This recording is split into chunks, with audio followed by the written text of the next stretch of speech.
Hello YouTube, welcome to my video channel, Dean Britton Catholic Apologist. Today this video is entitled The Primacy of Peter. This is addressing a very controversial person in the New Testament and a very controversial subject, especially between Catholics and fundamentalists. Namely, did Peter have a special primacy among the apostles, or was he just, one of the 12 that didn't have any special roles or special duties or special powers? Again, this is definitely a big issue of division between different Christians. So what we're going to do is throughout this video be in two parts, and we're going to use, I'm going to go through some of the New Testament scriptures and writings about Peter. I'm going to be talking about some of the Church Fathers' writings after the Bible, what they said about Peter. I even have a writing supposedly by Peter himself.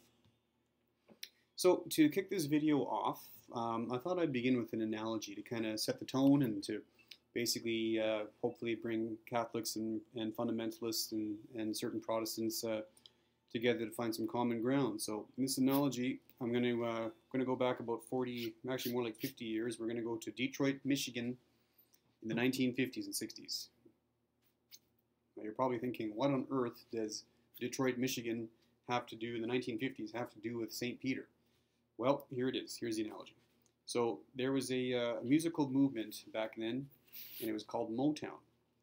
And in Detroit, Michigan, like I said, this is maybe 50 years ago, give or take, there were three very talented African-American women who formed a music group. And they started singing, and they performed, and they made albums, and they became quite popular.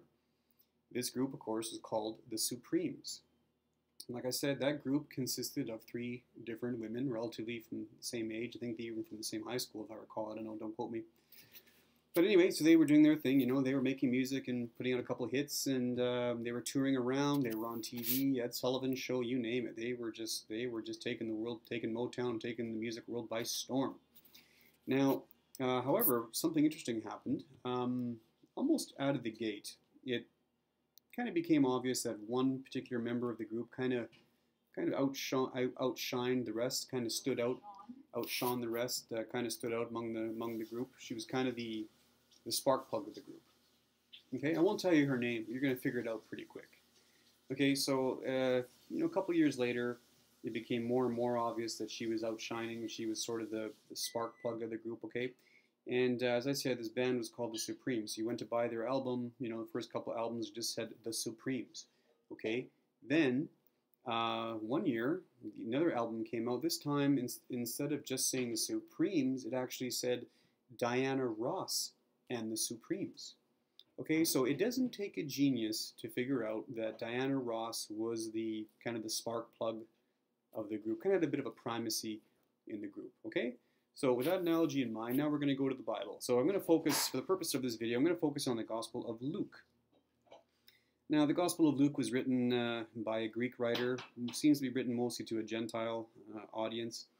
And of course, this Greek writer, like the Jewish writers, they understood the importance of Bible language and how the significance of sentence structuring and how the mentioning of names and not mentioning of names. Like he knew all those sort of local literary customs and everything. So now again, every Catholic and fundamentalist, every Protestant, even like Seventh-day Adventists and Jehovah's Witnesses, Mormons, they would all agree that the focal point of the Gospels is Jesus. It's all about the Gospels, or the good news, are about the life and times and prophecies of Jesus. Okay, now throughout the book of Luke, the Gospel of Luke, anytime Jesus and his disciples are mentioned, it often says Jesus and his disciples, or Jesus and his followers, Jesus and his friends. Again, it does not take a genius to see that Jesus is the focal point. The spotlight is on him. It's fundamentally about Jesus. Okay. Now, I also want to make a little bit of a point here, is that in biblical language, and I say biblical language, I don't necessarily mean like the Aramaic, the spoken Aramaic, or the original written Koine Greek, or the subsequent Latin. I'm talking about like Bible language in the sense of how important, how significant it is when one person's name is mentioned first, and then like Jesus and the.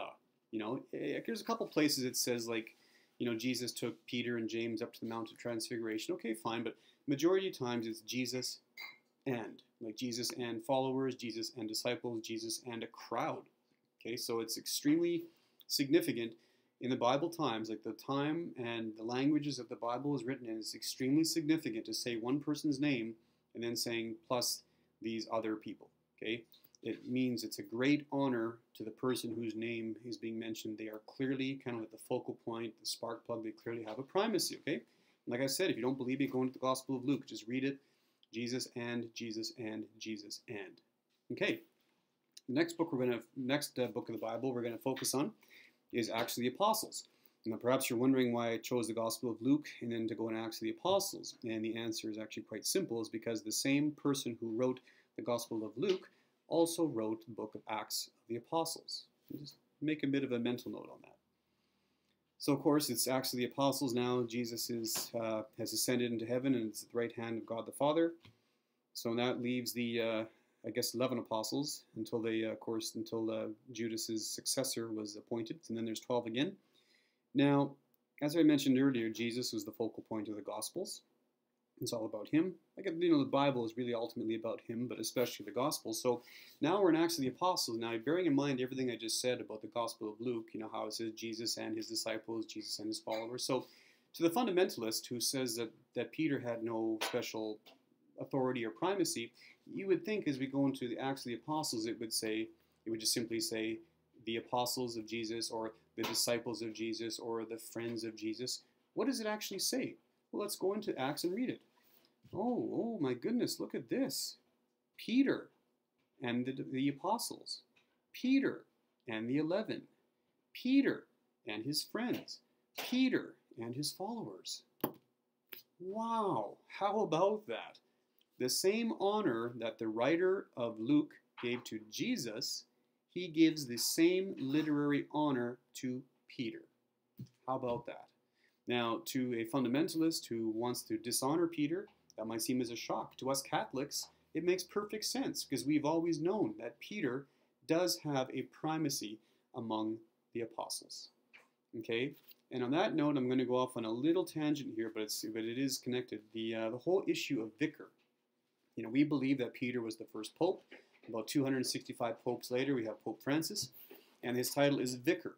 Now, fundamentalists really hate that term. They believe vicar really just means in place of. Now, fundamentalists claim that means that the Pope usurps Jesus. Well, I say it does not. In place of, in this context, means that the Pope is the visible, earthly representative of Jesus Christ. He does not usurp Jesus in any way, shape, or form. Okay? The Pope is not, I repeat, not the head of the church. And the Catholic Church has never claimed that. Okay? Jesus Christ is the head of the Catholic Church. But the Pope, Peter, and his successors are his visible, earthly representatives. And isn't that crystal clear when you read from Luke to Acts that Peter is spoken of in the exact same place as Jesus because he's in place of. He did not kick Jesus out. He does not usurp Jesus. He is given that position, power, and authority by Jesus himself. And with that, we'll conclude part 1 and move into part 2 shortly. Thank you.